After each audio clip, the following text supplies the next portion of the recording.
ಇದು ಬೇರೆ ಬೇರೆ ಥರದ್ದು ಆರ್ಟಿಸ್ಟ್ಗಳನ್ನ ಕರೆಸಿದ್ರೆ ಆ ಕಾಸ್ಟ್ ಜಾಸ್ತಿ ಇದೆ. ನೀವು ಬರೀ ಸಾಂಸ್ಕೃತಿಕ ಕಾರ್ಯಕ್ರಮ ಮಾಡಿದ್ರೆ ಅಷ್ಟು ಕಾಸ್ಟ್ ಆಗಲ್ಲ. ಒಂದು ಇನ್ನೊಂದು ಸಚಿವರೇ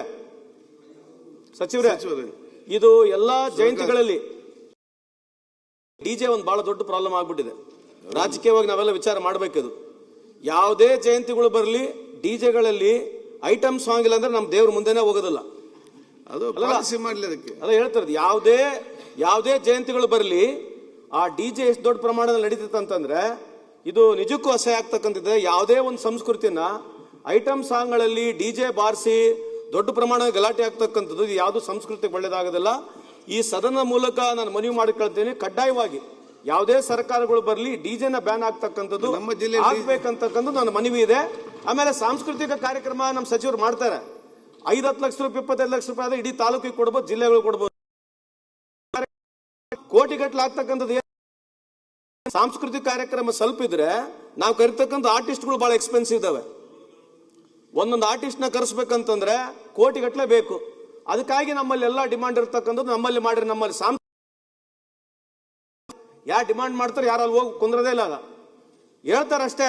ಬಟ್ ಅಲ್ಲಿ ಜನ ಸೇರ್ಬೇಕಂತಂದ್ರೆ ಐಟಮ್ ಸಾಂಗ್ಗಳು ಸಿಂಗರ್ಸ್ಗಳು ಹೊಲ ಕರಿಬೇಕು, ಜನ ಸೇರ್ಬೇಕು. ಜನ ಜಾಸ್ತಿ ಸೇರಿದ್ರೆ ಸಂಸ್ಕೃತಿ ಆಗೋದಿಲ್ಲ. ಇದೆ ಲೋಕಲ್ ಆರ್ಟಿಸ್ಟ್ಗಳಿಗೆ ಅವರಿಗೆ ಆರ್ಥಿಕವಾಗಿ ಅನುಕೂಲ ಆಗ್ತಕ್ಕಂಥದ್ದನ್ನ ಇಡೀ ಏರ್ ವೈಸ್ ಪ್ಲಾನ್ ಮಾಡತಕ್ಕಂಥದ್ದು ಸೂಕ್ತ ಅಂತ ನನ್ನ ಅಭಿಪ್ರಾಯ. ಆಮೇಲೆ ಸದನಕ್ಕೆ ಮನವಿ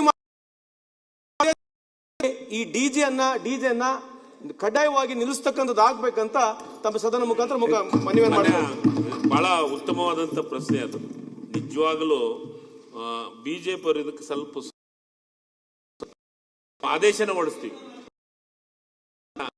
ಸ್ಟಾಪ್ ಇದೆ ಅಲ್ಲ, ಆದೇಶ ಹೊರಡಿಸ್ಬೇಕು ಇದಕ್ಕೆ. ಯಾಕಂತಂದ್ರೆ ಆ ಡಿಜೆ ಇಂದ ಬಹಳ ತೊಂದರೆ ಆಗ್ತದೆ. ಆದೇಶ ಮಾಡಿ ಅಲ್ಲ ಸರ್, ಮೊನ್ನೆ ಅದನ್ನ ನೀವು ಅವ್ರ ಬಿಜೆಪಿ ಈಗ ಅವರೆಲ್ಲ ನಿಜವಾಗ್ಲೂ ಮಾಡ್ಲೇಬೇಕು ನಾವೆಲ್ಲರೂ. ಯಾಕೆ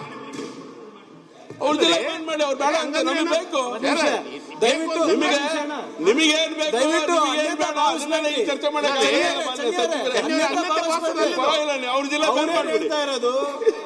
ಇಲ್ಲ. ಸಂತೋಷ್ ಅವ್ರು ಏನ್ ಹೇಳ್ತಾ ಇರೋದು, ಒಂದೇದು ಡಿಜೆ ಸಂಸ್ಕೃತಿ ಇರ್ಲಿಲ್ಲ. ಒಂದ್ ನಿಮಿಷ ಕೇಳಿ.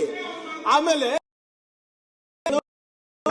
ಯಾವ ನಾವು ಬೇರೆ ವಿಷಯ ಚರ್ಚೆ ಮಾಡಬೇಡಿ.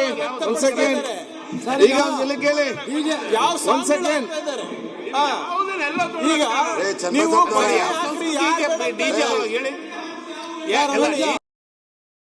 ಒಂದ್ ಸೆಕೆಂಡ್ ಡಿಜೆ ಸಂಸ್ಕೃತಿ ಈಗ ಹುಟ್ಟಿದ್ದು ಅಧ್ಯಕ್ಷರೇ.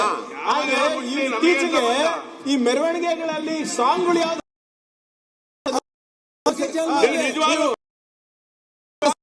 ಸುಪ್ರೀಂ ಕೋರ್ಟ್ ಆದೇಶ ಆದಾನ್ ಬ್ಯಾನ್ ಮಾಡಿ ಸುಪ್ರೀಂ ಕೋರ್ಟ್ ಆದಾನ್ ಬ್ಯಾನ್ ಮಾಡಬೇಕು ಅಂತಿದೆ. ಮಾಡ್ತೀರಾ? ಚನ್ನಬಸವ ಅಂತ ಒಂದು ನಿಮಿಷ. ಆದಾನ್ ಅನ್ನ ಬ್ಯಾನ್ ಮಾಡಬೇಕು ಸುಪ್ರೀಂ ಕೋರ್ಟ್.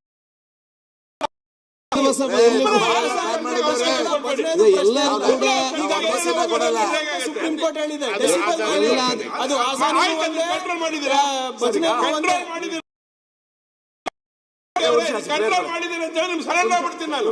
ಚನ್ನಬಸವ ಅವರೇ ಚನ್ನಬಸವ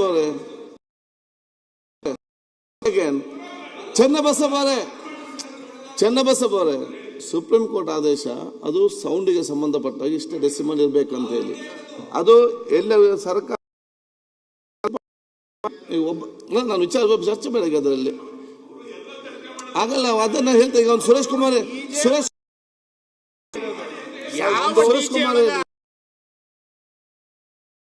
ಮಾತಾಡ್ಲಿ. ಸಂತೋಷ್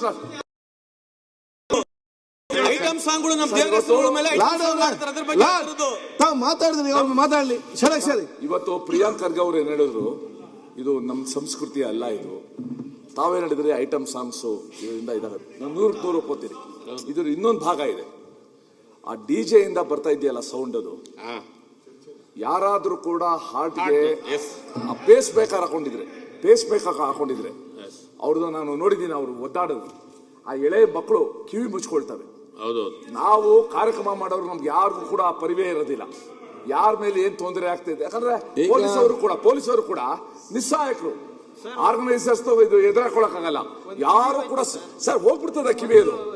ಆ ರೀತಿ ಒಂದು ಸ್ಥಿತಿ ಇದೆ. ಸೊ ನಾವು ಯಾವ್ಯಾವುದೋ ಮಾಲಿನ್ಯದ ಬಗ್ಗೆ ಆಗ್ತಾ ಇರುವ ಸೌಂಡ್ ಮಾಲಿನ್ಯ ಇದೆ, ಶಬ್ದ ಮಾಲಿನ್ಯ, ಅದರಿಂದ ಆಗ್ತಾ ಇರೋ ದುಷ್ಪರಿಣಾಮ, ಇದ್ರ ಬಗ್ಗೆ ಗಂಭೀರವಾಗಿ ಇವತ್ತು ಯೋಚಿಸಬೇಕಾಗಿದೆ. ಈಗ ಇದರ ಬಗ್ಗೆ ಒಂದ್ ಸೆಕೆಂಡ್. ಈಗ ಇದು ಡಿಜೆ ಬೇಕಾ ಬೇಡ ಚರ್ಚೆಯನ್ನು ಚರ್ಚೆಗೆ ಅವಕಾಶ ಮಾಡಿ ಕೊಡ್ತೇನೆ ನಿಮ್ಗೆ. ಈಗ ರೂಪಗಾಲ ಮಾತಾಡಿ.